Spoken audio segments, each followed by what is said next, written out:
ওফ, content হতো ऐसा ভাই। এরকম সিনেমা যদি আসে বা মানে আমি ভাবছি আমরা কি করতাম আগে, যে এই মাসে একটা সিনেমা দেখলাম, দুটো দেখলাম, যেগুলো হচ্ছে টপ লিস্ট করতাম সেগুলো দেখতাম, বাদ বাকিগুলোকে স্কিপ করে যেতাম। এখন সিনেমা রিভিউর ক্ষেত্রে সব সিনেমা দেখতে হয়, ভালো হোক খারাপ হোক, খারাপ জেনেও গিয়ে দেখতে হয় সেটাকে আরও ভালো ডিটেলিংয়ে বলার জন্যে। তবে অনেক দিন ধরে বেশ ভালো ভালো কয়েকটা সিনেমা আসছে। যেরকম তোমরা দেখো পুষ্পা সিনেমাটা কিভাবে হচ্ছে লেভেলের হচ্ছে, ততটা দেখো পুষ্পার মতো পুষ্পা টুটা বলতে গেলে আমার অতটা ভালো লাগেনি, কিন্তু আশেপাশে যে সিনেমাগুলো ছিল তার থেকে বেশ ভালো কন্টেন্ট আর বেশ ভালো করে রিপ্রেজেন্ট করা হয়েছে। গল্পে হয়তো একটু গড়বড় করা হয়েছে, কিন্তু বাদ বাকি জিনিস একটা টপ নচ, ঠিক আছে। এবার আশেপাশে যে ভালো ভালো মুভিগুলো এসছে সেগুলো তার সঙ্গে টক্কর দিয়ে এতদিন পর ছাওয়া, ও মাই গড, হিস্ট্রির উপরে বেস্ট করে এরকম একটা সিনেমা। আর অপোজিটের ক্যারেক্টার ঔরঙ্গজেবকে নিয়ে আমি আরও বেশি করে বলবো।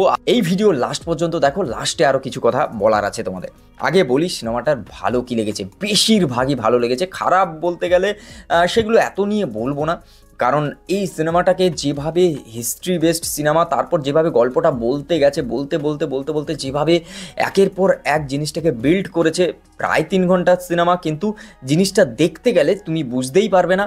আর সব থেকে বড় কথা যেটা না বললে নয়, সেটা হচ্ছে এই সিনেমার লাস্ট 30 মিনিট সবাই কথা বলে নিয়েছে। যারা রিভিউ দিয়েছে তারা লাস্ট 30 মিনিট নিয়ে একেবারে ফাটিয়ে কথা বলেছে। কারণ সত্যি বলার মতো, আমরা হিস্ট্রিতে যতটুকু পড়েছি, যতটুকু জেনেছি, কারণ ছাওয়া মুভিতে যে ক্যারেক্টার সাম্বাজি, তার যে হিস্টোরিক্যাল যে হচ্ছে গল্পটা, সেটা এত বেশি অ্যাভেলেবিলিটি নেই, এত বেশি অ্যাভেলেবেল নয়, আমরা ভালো জানিও না গল্পটা।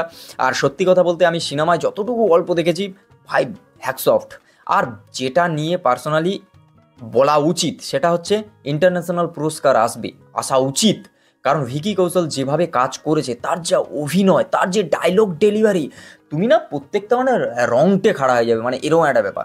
আর তার যে ডায়লগ ডেলিভারির সময় প্রত্যেকটা শিরা থেকে উপশিরা যেভাবে কথা বলছে, চোখ ভুরু থেকে শুরু করে মানে কি বলা যায়, অঙ্গ প্রত্যঙ্গ, তোমার না সেখানে একটা আলাদা জোশ দেখা দেবে। আর সম্ভাজি মহারাজের যে হচ্ছে মানে ক্যারেক্টারটা, ভাই কি জিনিস, মানে কি বলা যায়, যেভাবে আমরা শুনেছি, যতটুকু শুনেছি বলবো কম শুনেছি। আর যেভাবে আমরা শুনতাম যে যেভাবে টর্চার করা হয়েছিল, যখন ধরা পড়ে, যখন তাকে টর্চার করা হয়েছিল, সেটা যখন দেখাবে, আর লাস্টের ওই সিকোয়েন্স, ভাই জাস্ট হাঁ করে তাকিয়ে থাকবে স্ক্রিনের দিকে। মানে এরকম একটা ফাটাফাটি সিনেমা। আর তারপরে হচ্ছে আমি যেটা বলছিলাম ঔরঙ্গজেবের কথা, সেটা হচ্ছে অক্ষয় খান্না।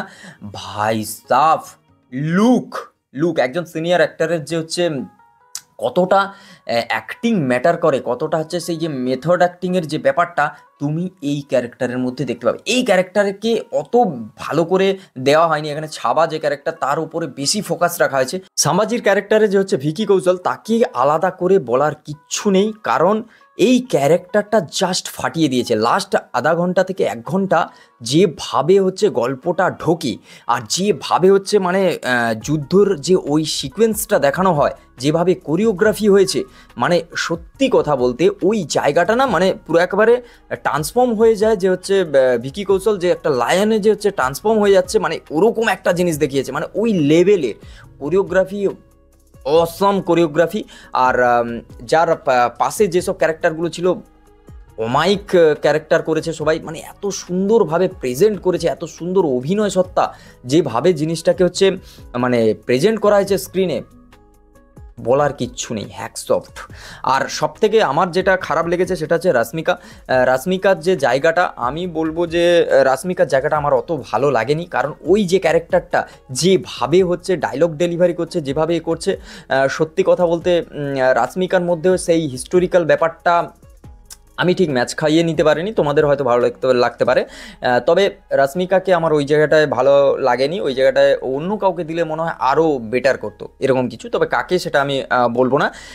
অক্ষয় খান্নাকে নিয়ে বলতেই হয়, ঔরঙ্গজেব, ওনার অভিনয় নিয়ে আলাদা করে আর কিছু বলার নেই। উনি যে লেভেলের অ্যাক্টার, মানে এখানে তার প্রমাণ পাওয়া যায়, প্রত্যেকটা স্ক্রিন প্রেজেন্টে পাওয়া যায়, মানে এরকম একটা ব্যাপার। এই সিনেমাটা আমি বলবো সিনেমা হলে গিয়ে দেখুন, লাস্ট 1 ঘন্টার জন্য তো আপনাকে দেখতেই হবে, মানে এরকম লেভেলের সিনেমা এটা। আর যদি গল্পের কথা বলি, আমরা গল্পতে খাটা হয়েছে, গল্পটা সবাই জানে। এবার কম বেশি সবাই হচ্ছে জানে, হিস্টোরিক্যাল যেহেতু স্টোরি, তবে এই গল্পটাকে এইভাবে হচ্ছে প্রেজেন্ট করা এটা বেশ ভালো জিনিস। মানে সিনেমা হিসাবে যদি বলি এখানে মানে ফাটিয়ে দিয়েছে ছাওয়া। তবে যেভাবে অভিনয় করেছে, যেভাবে প্রত্যেকটা ক্যারেক্টার অভিনয় করেছে, ভিকি কৌশলের অভিনয়ে এখানে ইন্টারন্যাশনাল পুরস্কার আসতেই পারে। আর ফিল্মফেয়ার এরকম টাইপ অফ প্রচুর পুরস্কার আসতে পারে, কারণ সত্যি কথা বলতে এরকম অ্যাক্টিং না খুব কম সিনেমায় দেখা যায়। আর ভিকি কৌশল একটা ভালো ক্যারেক্টার পেয়ে সেটাকে ভালোভাবে কাজে লাগিয়েছে, এইটুকু বলা যেতে পারে। তবে সবাইকে লাস্টে একটাই কথা বলবো, তোমরা যাও সিনেমাটা দেখো, কারণ এটা বড় স্ক্রিনে দেখার মতো। মানে হিস্টোরিক্যাল জিনিসগুলো না আমি সবসময় প্রেফার করি, সেটা হচ্ছে সিনেমা হলের জন্য অবশ্যই। কারণ যে কোনো স্টোরি আমরা হচ্ছে মোবাইলে পরে টিভিতে সেগুলো দেখে নিতে পারবো, দেখলে সেই ফিলটা না পেলেও বেশ ভালো জিনিস একটা মানে অনুভব করা যায়। কিন্তু এই হিস্টোরিক্যাল ব্যাপারটা এটা সিনেমা হলে সেই লাগে বস, মানে সত্যি কথা বলছি, জাস্ট ফাটাফাটি, কোনো কথা হবে না।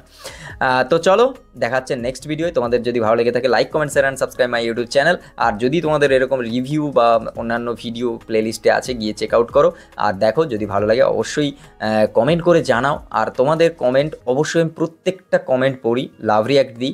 ভালো কমেন্ট হলে সেটা নিয়ে ভিডিওয়ে আলোচনা করব। তো চলো দেখাচ্ছে নেক্সট ভিডিও, ততক্ষণের জন্য বাই।